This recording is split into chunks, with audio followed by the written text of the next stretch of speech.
बाहिर खोलेर जाँदो रहेछ वासरुममा त साह्रै राम्रो भाइ। हो केटा हो, तिम्रो त अलिक बदमास छौ। तिम्रो त टाढो घरको हो। यहाँ अङ्कलको घरमा चक्चक खर्च नगर है। के गर्थ्यो दादा काका काका हौ ए भाइ पाइस। हजुर कहाँबाट आइसौ? घरबाटै? घरबाटै यहाँ दुईजना टाढोको पाहुनाहरू पनि लिएर आएको। ए भाइहरू कहाँको पाहुना हो? नचिन्ने पाहुनाहरू पो आएछ त हौ। हामी त उता गेन्टोकको नि। ए अलिक संस्कारी भयो ल। कता कता जाँदा चाहिँ चप्पल बाहिर खोलेर बस्नु ल। ल संस्कारी हो।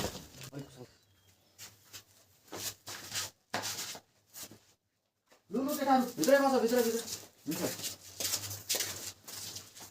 बस बस।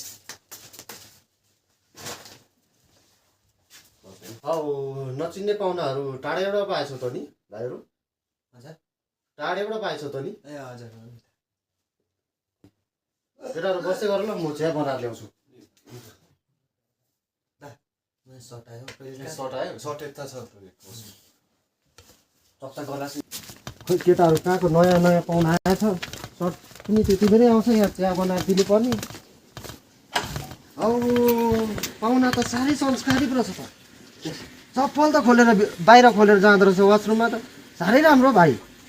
साह्रै संस्कारी रहेछ हौ तिमी। लु हजुर अघि दाले चप्पल फुकाले जानु भनेको कि। यति साह्रो त पर्ने थिएन नि त हौ टोइलेटमै त।